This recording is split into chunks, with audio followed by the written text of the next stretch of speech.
given us. Brian is a drug runner from the golden age of Keys smuggling. The catch is he's not the one taking the risk anymore. He's essentially retired, and he's got guys like Jason doing the dirty work now while he sits back and chills. He even lets Jason live rent-free at one of his spots. At the beginning of trailer 2, we can see Brian chewing Jason out for fixing his roof instead of going and collecting rent and performing these shakedowns for Brian on his other properties. Honestly, that's a pretty big hint. Jason's essentially being paid in housing to just stay small and be obedient and not pursue greater things. So Brian basically represents that comfortable life and comfort zone for Jason. The second that Lucia gets out of jail and starts pushing for bigger plays, Brian becomes the guy that Jason's probably going to have to outgrow. And whether that ends with a clean break or a shootout remains to be seen as we play the game. Next up is Hampton, who is Jason's best friend. On the surface, he kind of seems like he might just be Rockstar's comic relief, sort of like Lamar was in GTA 5, showing up in trailer 2 at the different bar scenes and asking to be hooked up if someone has any friends. But if we look closer, they mention that Cal is the guy monitoring Coast Guard radio frequencies. To me, this isn't just a random detail they mention.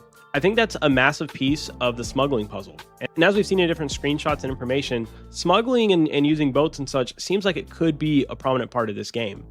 And if Jason and Brian are moving product through the Keys, well, they need eyes on the law, and Cal appears like he could be that guy.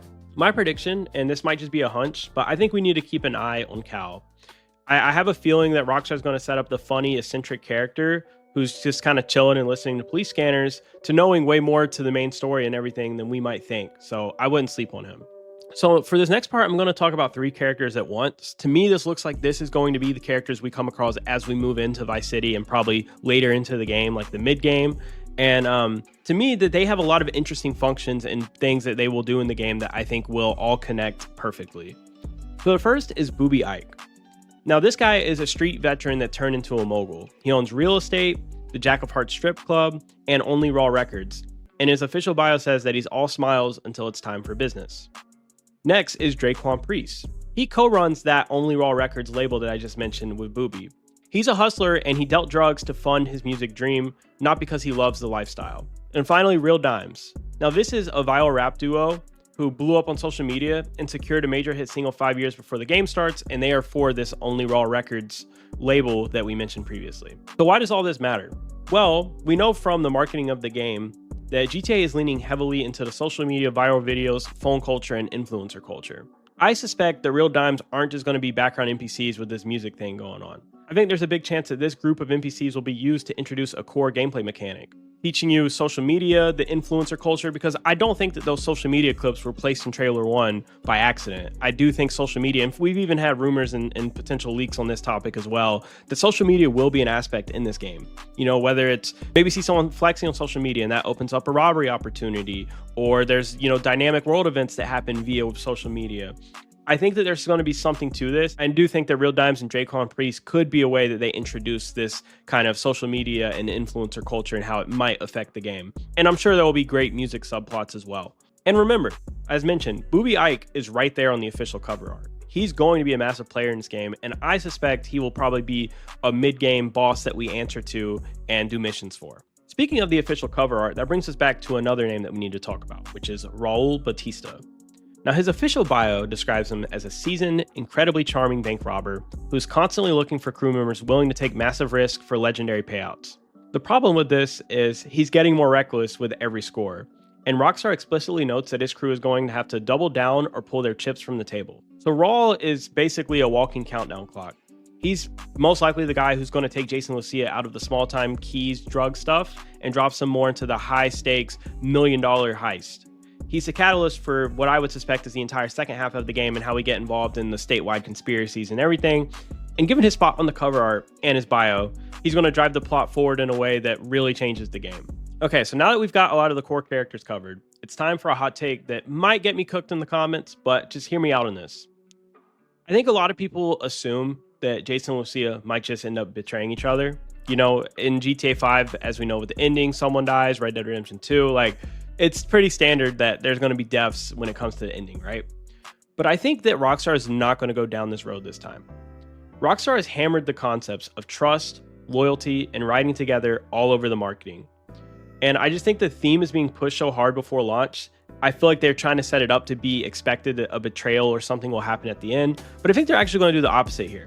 I think that Jason and Lucia will end up getting a happy ending in the game instead of betraying each other.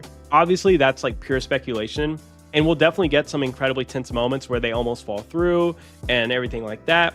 You know, maybe there's a time where Lucia could get arrested again, or Jason, you know, it wants to go back to their regular life. I don't know exactly what it is, but I do think the game will end with them making it out together, however that works.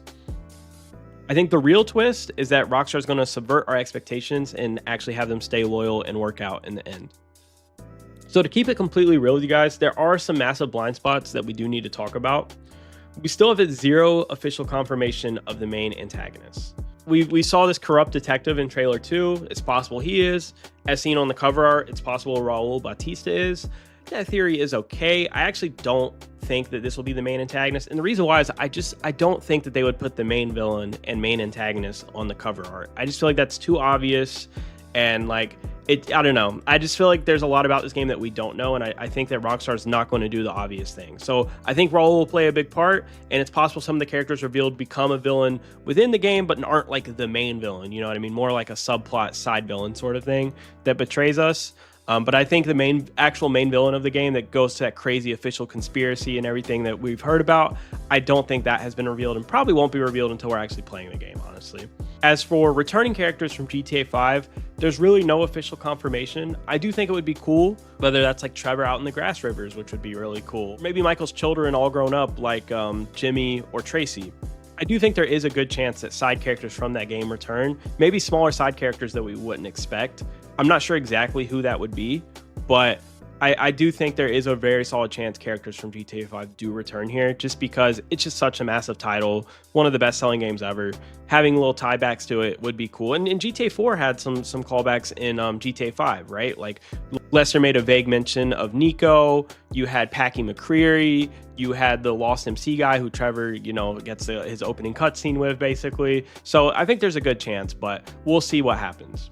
And the final thing I would say is it's important to separate the facts from the theories. So the character bios, the cover art names, trailer footage, all that's concrete. A lot of this video is theories and speculation by me, and we're just trying to look at the puzzle pieces Rockstar gave us and put them together.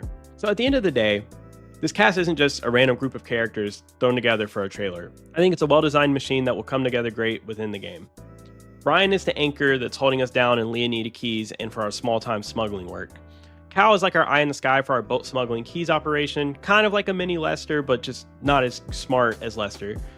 I think that Boobie, Drakeon, and Real Dimes will be major players in the Vice City arc of the game and potentially introduce the mechanics involving influencer culture and social media and phones. Raul is clearly the guy that's going to get us set up in doing the $1 million crazy heist, and Jason and Lucia are just caught right in the middle of all of this. Drop a comment below on which character you think has the potential to be a standout character, or where you think some of my theories might be off. I appreciate you guys watching. Stay tuned for the next one, and I'll see you guys in the next video. Peace out.